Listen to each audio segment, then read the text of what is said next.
Good evening, YouTube. Warbles Autolot here. We're going to have a little bit of a listen to a program on the science of love and happiness.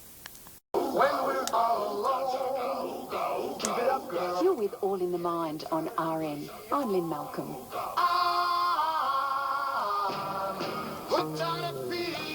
Today, the science of happiness and love. I've always wanted to know what goes on in the brain when you fall madly in love. Somehow we have relegated romantic love to the stars, to magic. I decided about 15 years ago to start putting people who were madly in love into a brain scanner. Dr. Helen Fisher is an anthropologist and leading researcher on the biology of love and human personality. More from her about that crazy little thing called love later. But first, happiness. I'm Ed Diener. I'm the Smiley Professor at the University of Illinois, and that's not because I smile so much. It was named after a dean of our school, Professor Joseph Smiley, so it's quite by chance that I got the Smiley name since I study happiness. Psychologist Ed Diener is considered to be the foremost expert on the science of happiness. He defines it more precisely as subjective well-being, which we experience in two different ways. One is the satisfaction we feel in our lives, and the other is related to our emotions. So you refer to the area of your work as the new science of happiness. How can it be a science, and how can you measure it scientifically? So when I first got into this 30 years ago, everybody was saying you can never measure happiness. And I noticed, though, that they were measuring depression all the time. And, there's all kind of depression scales out there. I said, how can you measure depression but not happiness? So we made up scales, and we spent about 10 years validating these scales and testing these scales. So we would take different physiological measures, like brainwave measures that correlate with happiness, and see how they correlated with the scales. We'd ask family and friends how happy the person was. We would do memory tasks, how many good things they can remember from their life in a time period versus bad things. We would look and see how much they smile every day. So we did all kinds of measures, and we found out that they converge. So the self-report measures are not perfect. There are a few biases in them, but I would say they do a pretty good job of getting us within the ballpark of people's well-being. Ed Diener has investigated international levels of happiness through a huge study known as the Gallup World Poll. The Gallup World Poll is very exciting because it's the first representative sample of humanity. So that's a big claim. We have 1 million people now from 160 countries around the world. We don't have tiny countries like the Vatican. We don't have a couple countries we can't get into like North Korea. But we have the entire rest of the world, and we have representative probability samples from each country, all over Africa, South America, and so forth. So we can really say how happy is humanity from this. And we've learned a great deal about the universals. We find, for example, that basic needs like having enough food are important across the world. That's not surprising. But we also find social things like being respected and being able to trust other people. So from the Gallup poll, we've really been able to see the things that make countries more and less happy and the things that make individuals universally happy. In terms of life satisfaction, the Scandinavian countries, in particular Denmark, top the list because they're affluent, they have a good degree of equality, and they trust each other. At the other end of the scale are the conflicted, war-torn Middle Eastern countries and areas of poverty and hunger, such as in Africa. In the social and emotional realm, the Latin American countries, like Costa Rica, rate very highly. Australia is in the top 15 out of the 160 countries surveyed. Ed Diener believes that there are important societal and political implications to be drawn from this research because the benefits of increasing levels of happiness for individuals and societies are enormous. For 30 years, I studied the causes of happiness, and now in the last 5 years, I've been studying the consequences. Is happiness good for you? Because I started saying, well, it's pleasant, it feels good, but is it really good for you? And there's certainly skeptics out there who say it isn't. They say happy people are dumb people. And so we started studying this, and what we found is overwhelming evidence that happy people are healthier, they have more friends and better social relationships, they're better citizens, and they're even more productive at work. We know this by doing lots of kind of studies. One is we get happiness ratings from young people in young adulthood, and we follow them over time, and we find out that years later, the happy people live longer. The happy people get sick less. And we see that the happy young people later are more likely to get married, and when they get married, they're less likely to get divorced. And then we do experimental studies where we manipulate moods, and we put people in a good mood, and we see that their immune system is stronger. We see that certain cardiovascular parameters are healthier. So we know both from experimental studies and from longitudinal studies that it's causal, that happiness is making people better off. So are we destined to be happy? Are we born with a level of happiness, and can we change it? Yes, I think all of us have some genetic component that influences our happiness. Some of us have more serotonin, dopamine, and so forth. And so it's easier for us to be happy. We're born happy. And other people are born less happy. But you have to keep in mind there's a lot you can do about your happiness. And if there's a set point for happiness, it's not a point. It's a range. And you can move up within that range. And you can do things to make yourself happier and develop positive attitudes, develop relations with others where you give them lots of positive feedback and compliments and gratitude, become a more compassionate person. For some people, it's meditating. There's lots of things that people do that are effective now, we know from studies, in moving their moods up. So even if there is a genetic component, I use the hair color example. Hair color is genetically determined, whether you're a blonde or brown or black hair, but you can change your hair color. So even though it's genetic, it doesn't mean it's not changeable. And that's like happiness. So a lot of those things do involve changes of habit and learning new ways to be. It's not as easy as it sounds, is it, for someone who's on the back foot? That's right. It's kind of like breaking a bad habit. We know that, for example, getting off drugs or getting off alcohol, if you're an alcoholic, is very difficult. And if you've developed over 20, 30 years negative mental habits, always seeing the dark side, always criticizing people, always thinking you're smarter than everybody else, then, you're not going to change that overnight. You have to make a concerted effort. I made a concerted effort to be more positive, and I find it's difficult for me to say positive things to people, to give them compliments, gratitude, and all that. Here I was like a self-made guy, oh, I'm great and all this. And then I have to focus on other people and say they're great. So it took reorienting in my mind, and I'm still working on it. But I think over time it becomes more and more ingrained in me and gets easier and easier. So how does this work that you've been doing relate to people with mental illness that would have a much greater struggle to find happiness?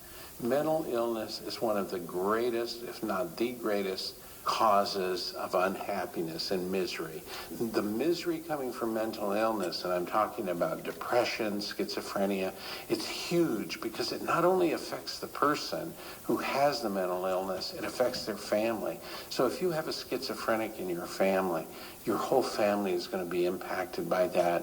So I think this is something that policymakers need to understand, that we really need to focus on mental illness more than we do. Because if you look at all the different diseases, mental illness is underfunded for research. So what do you say are the key things that an individual can do to ensure that their happiness levels are going to increase? Yes. So we talk about it as sustainable happiness because sometimes people try the short and quick things that don't work, like drugs and alcohol and lots of sex and sensation seeking. And we say, no, turn to the things we know work in the long run. And they don't often produce the high that a drug can produce, but they produce continuing happiness, although sometimes mild happiness. And those things would be things like having a lot of meaning and purpose in your life, things that you really care about, that are important to you and that you want to accomplish, mastery and skills. So something like learning the piano, it's difficult to do, but once you do it, it's so enjoyable, and it gets more enjoyable over time. So many of the thrill-seeking things you adapt to, and they're not exciting after a while, whereas skills, using skills and building skills continues, instead of going down, goes up over time. So I think you worked with Martin Seligman, the positive psychologist, analysing the happiest people. What did you find from that? So Martin Seligman, the founder of positive psychology, and I started wondering who are the really happiness champions. And we looked at samples of subjects that we had already collected, and we looked at like the top 5%, the really, really happy people. And we found one universal that applied to all of them, and that is they all had close, supportive relationships, people who would really step up and help them and go to bat for them. And it was universal. It wasn't like, oh, most people who are happy had that. No, every single one of them that were like that. And of course, we all know that we need close family and friends. How do you get that? Well, you get that in part by being positive to others. They'll like you more by being happy in the first place, but also by choosing wisely. For example, when you choose your husband, don't just choose somebody who's cute and fun, but also choose somebody who's reliable, hardworking, and who's always going to love and respect you. Another interesting finding related to that is that having social support's great, but people who give social support are also happier and healthier. That is, the champions of helping other people tend to also be happier. Ed Diener is the Joseph R. Smiley Professor of Psychology at the University of Illinois. You're with All in the Mind on RN, Radio Australia and online. I'm Lynn Malcolm. And now to love. I've always wanted to know what goes on in the brain when you fall madly in love. You know, people have often thought that romantic love was part of the supernatural. Well, we don't think that fear is part of the supernatural, or anger, or surprise. But somehow we have relegated romantic love to the stars, to magic. And will always be magic to love. Dr. Helen Fisher is a biological anthropologist and research professor at Rutgers University. Her fascination with love has led her to write 5 books on the subject, including Why We Love, The Nature and Chemistry of Romantic Love, and most recently, Why Him, Why Her. So, what lies beneath the ecstasy and the heartache of this universal feeling? Love means a lot of different things to a lot of different people.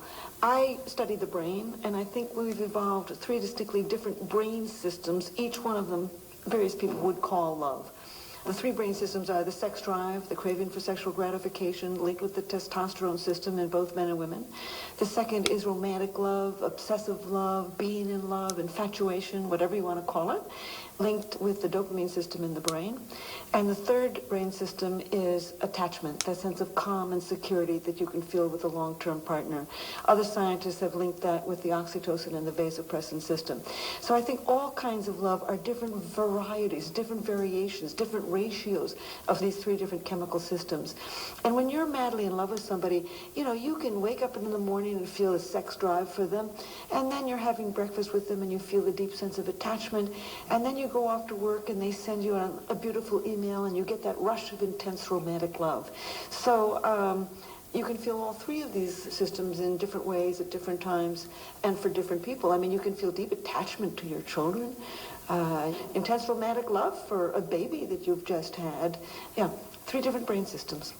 To get this information about the brain activity associated with our feelings of love, Helen Fisher used brain imaging technology. I decided about 15 years ago to start putting people who were madly in love into a brain scanner using fMRI. The actual experiment is very simple. I asked the person to bring 2 photographs, a photograph of the person who they're madly in love with, and also a neutral photograph, so that when they look at that photograph, they call forth no feelings of intense joy or sadness, no feelings at all, a very neutral person. So in the brain scanner, they do 3 things. They look at the photograph of their sweetheart for 30 seconds, and then they look at the neutral photograph for 30 seconds. So the problem with that is that when you're madly in love with somebody, you can't stop thinking about them. You can't stop that rush. So between looking at the positive person they're madly in love with and the neutral person, I do what they call a distraction task. I put on the screen a large number like 4,821, and they have to look at that number for 30 seconds and start counting backwards in increments of 7. So it's positive, count back, neutral, count back, positive, count back, neutral, count back, a cycle of 6 times or 12 minutes. And that way we capture the brain while it's feeling that mad, intense romantic love. We capture the brain while it's counting backwards, which is basically getting the brain cleansed of that powerful emotion. And then we also capture the brain when it's looking at a neutral photograph. Then what we do is we take all of the scans when you're looking at your sweetheart and feeling that rush, and all of the scans when you're looking at that neutral photograph cancel out what they have in common, and you're left with the brain in love. We've done 3 basic experiments. First, we put young people who are madly and happily in love into the scanner. Then I put people who had been rejected in love into the scanner. And in our most recent experiment, we put people into the scanner who were in love long-term, people in their 50s and 60s who were happily married for an average of 20 years or so. And these people said that they were still madly in love with their partner, not just loving them, but madly in love with them. We found some things in all 3 types of people. We found activity in a tiny little factory near the base of the brain called the ventral tegmental area. And we found the activity in some cells that actually make dopamine, a natural stimulant, and send that dopamine to many brain regions. And dopamine is associated with feelings of obsession, craving, euphoria, focus, energy, and motivation. In this case, the motivation to win life's greatest prize, which is a mating partner. We did find some differences. Among those people who were in love long term, they no longer showed activity in a brain region linked with anxiety. You know, when you've just fallen in love, you are anxious. You get home and you lie in bed, you say, what did I say that for? What did he mean by that? Am I too fat? I shouldn't have done this. I could do this. You're anxious. And among those who are in love long term, we no longer found activity in brain regions linked with anxiety. Instead, we found activity in brain regions linked with calm and pain suppression.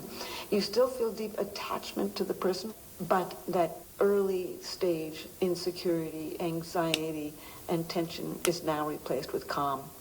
Among people who have been rejected in love, we found a great deal of activity in a brain region linked with the profound addictions. Romantic love is an addiction. It's a perfectly wonderful addiction when it's going well, and a perfectly horrible addiction when it's going poorly.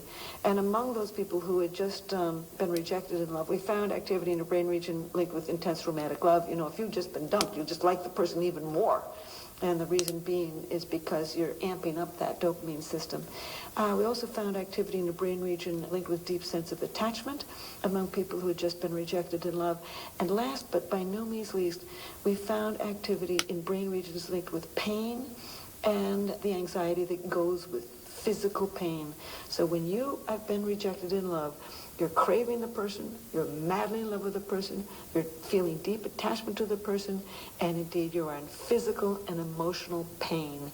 And in fact, I recently read an article which actually showed that taking a Tylenol or an aspirin is actually good for the psychological and physical pain of romantic rejection. And sure enough, that helps. Here endeth part 1.